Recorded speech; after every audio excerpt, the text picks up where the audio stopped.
In this video I'm going to talk to you about the clothing that I use for Scottish winter climbing. It's a lovely day today, but mostly in Scottish winter climbing we're climbing in some pretty challenging conditions. In fact, we have the whole spectrum from moving quickly on nice sunny days like this to the worst conditions imaginable. So although this is focused on what I do in Scotland, a lot of what I say will be relevant to other mountain areas of the world, such as the Alps, Patagonia, Norway and that kind of thing. So in Scottish winter climbing, we're really doing three things normally in the day. We're either walking on our approach on the way in or the way out, we're standing still belaying, or we're actually climbing. And so obviously the layers that we use change for those different tasks. So each of the layers that we wear in a Scottish winter day serve slightly different purposes. They've got to keep us warm, they've got to move moisture away from our skin, which also keeps us warm. They've got to give us protection against the rain, the wind, the snow, and they've got to keep us warm when we're standing still. The other major factor in any type of climbing is weight. We've got to carry all of this kit against gravity to take it up a mountain, and weight allows you to climb the hardest things you can climb, but it also allows you to just enjoy your day. I really like light kit, and so that's a major factor in the gear that I choose, as we'll see as I actually go through them. And so balancing all those priorities when you're choosing your kit is not all that straightforward, and that is why we obsess over designing them so much and also choosing them for different types of conditions. But in the main, I'm sort of choosing from a wide range of possibilities, and most of the choices I make have certain trade-offs, but they generally work for most things in Scottish winter climbing. So it's quite actually a small selection of kit that I take on the hill. So I'll start off with the base layer. So the purpose of the base layer is to give you some warmth. And the main way it does that is by moving moisture away from your skin. If there's moisture allowed to sit close to your skin, that will wick heat away from you, and you will lose heat very quickly, especially if you stop. So starting with the lower half, I'm wearing the Kinesis pants. I used to wear sort of stretch fleece tights as a base layer on my legs, followed by Gore-Tex over trousers, so just 2 layers. But in the past couple of years I've changed to these Kinesis pants, and the main reason I've done that is because I just really like the fabric and the feel and the way they climb. So these are a looser fitting pant. There's actually 2 versions of them. There's these ones I'm wearing, which is the standard Kinesis pant, and there's the Kinesis base pant. So I have a pair of Kinesis base pants here, and these are just a slightly lighter version of the same thing, with the insulation is not on the whole trouser, and it's just a bit more venting in the back to wick sweat away. So which one I would choose would depend on the conditions on the day. If it's a day like today, I'd probably wear the base pants because I'm likely to be warmer and sweating more on the approach. And if it's going to be a really nasty day, I would stick with the Kinesis pants. And I should say that I also do a lot of rock climbing in the winter in the Kinesis pants and Kinesis jacket, which I'll talk about in a minute. And the main thing I like about them is just the fabric. I think they've really nailed it with this fabric. I'm always on the lookout for different fabrics that both feel nice to climb in and also just push that trade-off between warmth and weight as far as possible. So these pants are really super light, and that's the main thing I like about them.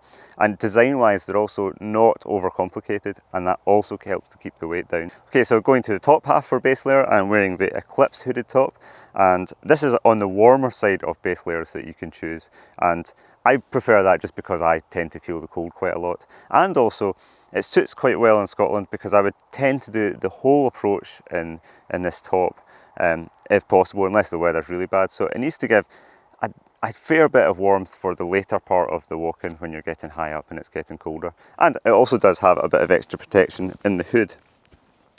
So if it's getting a little bit cold or just the wind picks up as you get higher, you can put the hood up and stay warm. Now I'm going to sound muffled here, but you also have the zip which goes right across your face, which gives you that extra bit of protection when you're on a belay. I'll talk about belaying in a minute, but having that extra protection across your mouth and your nose just helps to keep you that little bit warmer.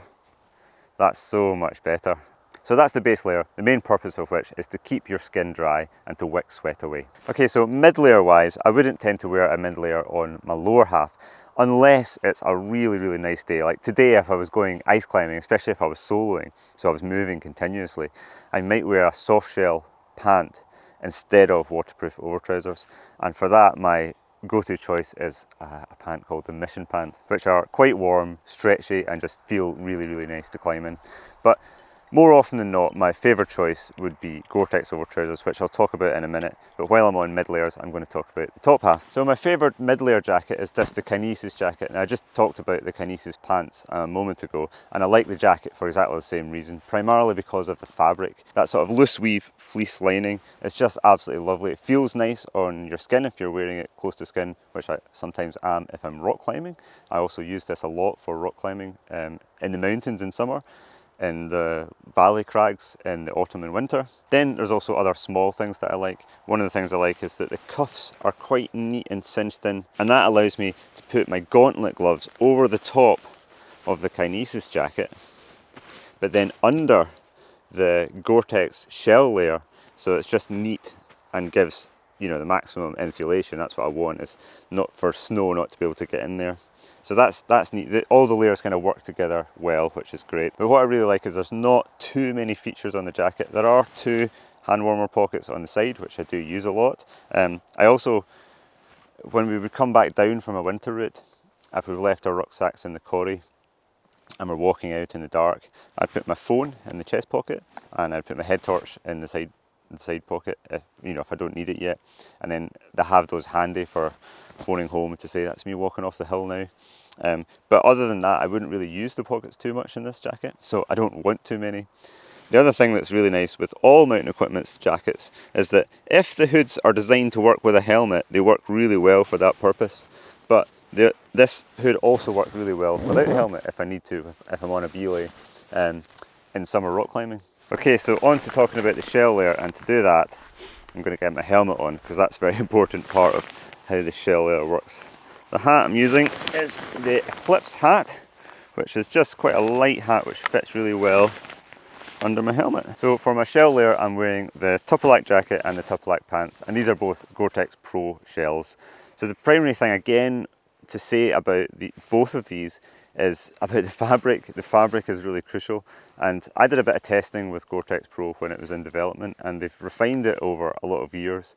And one of the things they've refined is you can now use different face fabrics with them, which gives you a bit more flexibility to design jackets and trousers that have the right trade-off between durability and weight, and that's always where you want to just be in the sweet spot between those two things. This jacket weighs about 500 grams, so it's a fairly light Gore-Tex jacket, but it's really, really tough, which it needs to be because it needs to withstand the scuffs and scrapes you get from climbing sharp rock, scraping your way up chimneys in mixed climbing. It's like kind of full body climbing, so you're always like rubbing up against things, and also just the constant rubbing of walking in and out of mountains for season after season. Same with the pants. They actually have some reinforced patches around where your climbing gear is, and you've got sharp ice screws here at the knees, and obviously also crampon kick strips as well, which are reinforced. But in general, the fabric will handle mantling onto ledges that are sharp, rough granite. So there's a good trade-off between the durability and weight. The main other thing beyond that for the trousers is just the fit. And both the Tupperlak pants and jacket they've been on Mountain Equipment's range for a lot of years, and they've been refined over the years to get the fit just right, and they just feel great to climb in. The same with the jacket. If you raise your arm overhead to clear repeatedly, you're going to do that thousands of times in a day if you're doing a long mixed route.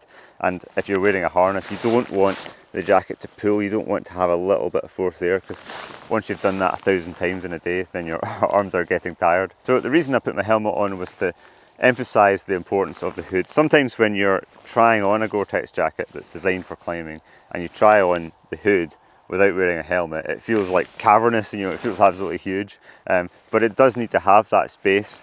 And part of the reason it needs to have that space is to work under all your hoods. So I've got the hood from my Eclipse top, my base layer, I've got the hood from my mid layer. I can both put them over my helmet, and I've got the hood from the Tupperlak jacket itself. So when I get to my belay, again, apologies, I'm going to sound muffled here. I can have my Eclipse base layer going right over my face and my nose. I can then have the Kinesis jacket doing the same. And then I can zip up the Tuck Black jacket to do the same. If I just tuck that underneath my chin. So the one thing you don't want is for there not to be enough space in your chin under all these layers, so that when you're looking down to sort out ropes and deal with gear, that the layer tucks under your chin and then won't go back up again, and you have to open all the jackets to sort it out.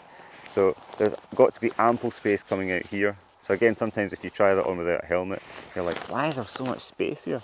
But that's the reason. And you also want the hood to be cavernous enough to be able to fold it right down quite low once you cinch it up from here, if it's really stormy, to just give you maximum protection, so that once you have these layers over your nose and you have your goggles on, there's really no skin showing. And if you're walking on the plateau of Ben Nevis at night in a 90-mile-an-hour wind with hail blowing straight into your face, then you will really appreciate that. So again, this jacket is designed with climbing in mind, so it doesn't have hand warmer pockets at the side, because almost all the time I'm wearing it with a harness, so I don't have access to those pockets anyway. So I don't want them there because they're going to add extra weight, but I do like the two chest pockets, which I might put my head torch or my phone or my camera. In fact, I should just say something about my camera. I use this as a Sony ZV-1, and as many of you know, I make a lot of videos when I'm out climbing, and one of the reasons I got this camera is because of its ease of use with big gloves on. So you just flip open the screen and that turns the camera on, so then I can just press record and I can shoot whoever's climbing, and then I can turn it off just by snapping the screenshot. And usually I just have my chest pocket open and I can just place it into that chest pocket and leave it there. I also do carry a small camera bag which I clip to my harness, so I might have the camera in one chest pocket and maybe a bite to eat for a belay in the other. But other than that, I don't want any other pockets. There is a small zip pocket in the inside, but I must say that I don't really use that. Okay, so there are two other jackets that I would actually carry on the hill, and both of them are insulation jackets. So first of all, I'm going to talk about this jacket, which is the Fitzroy jacket. This is our standard insulation jacket. We would always call it a belay jacket, because that's the primary time when we'd be using it. Again, this jacket has been around in various forms for a number of years, and it's been refined and refined just to make it better and better. So I basically just live in this year round. It's my standard jacket to throw in my bag for climbing on north faces in summer on trad in the mountains. So, you know, you're still going to be cold when you're belaying, and it's just so easy to use, and just the right balance of weight versus warmth. And it's a synthetic jacket, so it'll also work well when it's wet. So I do use it year round. I also would throw it on to, you know, cycle to school on a winter morning with my daughter, that kind of thing.